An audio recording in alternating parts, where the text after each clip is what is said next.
Hello दोस्तों, आपके अपने यूट्यूब चैनल सहज मैथ स्टडी में आप सभी का स्वागत है। आज हम सीखेंगे एलसीएम और एचसीएफ निकालना बहुत ही आसान तरीके से। तो एलसीएम और एचसीएफ कैसे निकालेंगे और ये हम सीखेंगे अभाज्य गुणनखंड विधि से। अभाज्य गुणनखंड विधि, अभाज्य गुणनखंड विधि से एलसीएम भी निकालना सीखेंगे और अभाज्य गुणनखंड विधि से एचसीएफ भी हम ज्ञात करना सीखेंगे। तो एलसीएम और एचसीएफ क्या होता है? ये एलसीएम होता है लीस्ट कॉमन मल्टीपल और एचसीएफ होता है हाईएस्ट कॉमन फैक्टर। तो यहाँ पर इसका मतलब हिंदी में होता है एलसीएम का लासा जिसे कहा जाता है लघुत्तम समापवर्तक, और यहाँ पर जो एचसीएफ होता है इसका मतलब होता है मासा और जिसे कहा जाता है महत्तम समापवर्तक। तो एलसीएम मतलब लासा और एचसीएफ मतलब मासा। तो लासा और मासा हम बहुत ही आसान तरीके से समझेंगे अभाज्य गुणनखंड विधि से। इसको गुणनखंड विधि भी कहा जाता है या कह सकते हैं अभाज्य गुणनखंड विधि। तो किस प्रकार से हम निकालेंगे तो एक एक करके देखते हैं। पहले हम देखते हैं एलसीएम निकालेंगे। एलसीएम के लिए हमको पहले कुछ संख्याएं ले लेना होगा।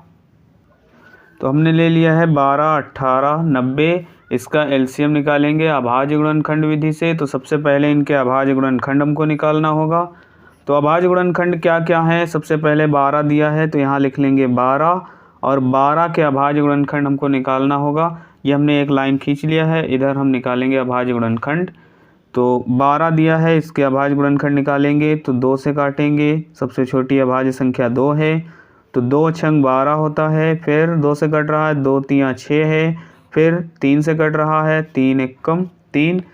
तो इस प्रकार से हमको 12 के जो अभाज्य गुणनखंड मिले हैं वो यहाँ पर मिला है 2 गुणे 2 और गुणे 3।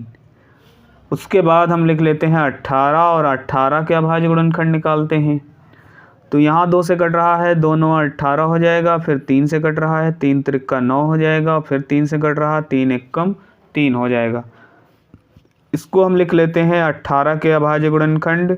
तो 18 के हैं 2 गुणे 3 गुणे 3, 2 गुणे 3 गुणे 3।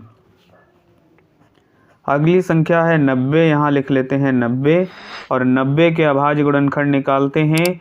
तो यहाँ पर 2 से कट रहा है, तो 2 चौको 8 हो जाएगा, 1 बच गया, 10 हो गया, 2 पंची 10 हो जाएगा। अब ये 2 से नहीं कट रहा है, 3 से कट रहा है, तो 3 एकम 3, तीनों पची 15 हो जाएगा। फिर 3 से कट रहा है, तीनों पची 15 हो जाएगा। अब यहाँ 5 से कट रहा है, तो 5 एकम 5 हो जाएगा। इसके लिए हम ये सभी लिख लेंगे यहाँ पर। तो अभाज्य गुणनखंड मिल गए हैं हमको 2 गुणे 3 गुणे 3 गुणे 5। तो ये अभाज्य गुणनखंड मिल गए हैं, इनको हम यहाँ पर लिख लेते हैं। अब हम इसका एलसीएम निकालेंगे। तो एलसीएम बराबर क्या होगा, यहाँ पर लिख लेते हैं एलसीएम। तो एलसीएम इसमें हमको क्या करना होता है, यहाँ पर अच्छे से समझेंगे। जो ज़्यादा बार आता है उसको हम यहाँ पर लिखते हैं। तो यहाँ 2 1 और 2 बार आया है, यहाँ पर 2 जो है यहाँ 2 बार आया है, 2 यहाँ 1 ही बार आया है, 2 यहाँ भी 1 ही बार आया है। लेकिन सबसे ज़्यादा बार आया है इसमें, 2 इसमें ज़्यादा बार आया है, इसलिए 2 बार आया है 2, इसलिए 2 यहाँ 2 बार लिख लेंगे। अब 3 को देखते हैं, तो 3 यहाँ 1 बार आया है, और 3 यहाँ 2 बार आया है, यहाँ भी 2 बार आया है। तो 2 बार सबसे अधिक बार तो 2 ही है, तो 2 बार यहाँ हम लिख लेते हैं 3, 3 गुणे 3। उसके बाद अगली संख्या है 5। तो 5 यहाँ पर नहीं आया है, यहाँ भी नहीं आया है, यहाँ आया है 1 बार। तो यहाँ 1 बार जो आया है उसको हम यहाँ पर लिख लेते हैं। अब इनका आपस में गुणा कर लेंगे। तो 5 तियाँ 15, 15 तियाँ 45, और 45 दूना 90, और 90 दूना हो जाएगा 180। तो यहाँ हो जाएगा 180, और यही इसका लासा हो जाएगा, जिसे एलसीएम भी कह सकते हैं। तो लासा बराबर 180 मिल जाएगा, और ये इसका आंसर हो जाएगा। तो इस प्रकार से हम अभाज्य गुणनखंड विधि से एलसीएम निकालते हैं। अब हम देखेंगे एचसीएफ कैसे निकालेंगे अभाज्य गुणनखंड विधि से। तो देखते हैं। तो संख्याएं हमने वही ले लिया है, बस हम इसका HCF निकालेंगे। अभी हमने LCM निकाला था, अब HCF निकालेंगे। तो 12 के अभाज्य गुणनखंड अभी हमने निकाला था, तो वो थे 2 गुणे 2 गुणे 3, 2 दूनी 4 तियाँ 12। उसके बाद 18 था, और 18 के अभाज्य गुणनखंड भी अभी हम निकाल चुके हैं। तो ये है 2 गुणे 3 गुणे 3, और इनका गुणा करके हम चेक भी कर सकते हैं। 3 त्रिका 9 दूनी 18।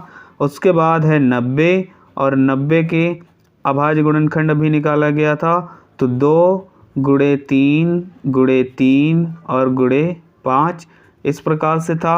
इनको भी हम चेक कर सकते हैं। 5 तियाँ 15 तियाँ 45 दूना 90। अब यहाँ पर हमको क्या करना होगा, ये हम HCF निकाल रहे हैं, इसलिए हमको ऐसी संख्या लेना होगा जो ऊपर से और तीनों में उभयनिष्ठ हो। उभयनिष्ठ का मतलब जो कॉमन हो, जो तीनों में मिल रही हो। 2 यहाँ है, 2 यहाँ है, 2 यहाँ है, मतलब ये तो 2 2 2 मिल रहा है, तो इसको हम यहाँ पर लिख लेंगे। उसके बाद गुणे का निशान है, गुणे का निशान लगा लेंगे। अब हम देखेंगे 2 यहाँ है, लेकिन अगला 2 इसमें नहीं है, इसमें भी नहीं है। यहाँ पर 3 है, 3 इसमें भी है और 3 इसमें भी है, तो 1 यहाँ पर भी जो है उभयनिष्ठ मिल रहा है 3। उसके बाद यहाँ 5 है, लेकिन इसमें नहीं है, और यहाँ पर 3 है, 3 इसमें भी है, लेकिन इसमें नहीं है, इसलिए और कोई उभयनिष्ठ नहीं मिल रहा है। तो यहाँ ये हमको मिल गए हैं 2 और 3 उभयनिष्ठ। यहाँ लिख सकते हैं उभयनिष्ठ, उभयनिष्ठ यहाँ पर हमको मिल गए हैं 2 गुणे 3। अब इनका आपस में गुणा कर लेंगे तो हमको मिल जाएगा HCF। तो HCF के रूप में हमको यहाँ मिल जाता है 2 तियाँ 6, और यही इसका आंसर हो जाएगा। तो अभाज्य गुणनखंड विधि से हम इस प्रकार से HCF निकालते हैं, और LCM भी देख लिया। तो दोस्तों, वीडियो अच्छा लगा हो तो लाइक करिए और ज़्यादा से ज़्यादा शेयर करिए। चैनल पर नए हैं तो चैनल को सब्सक्राइब ज़रूर करें। मिलते हैं अगली वीडियो में, तब तक के लिए बाय बाय।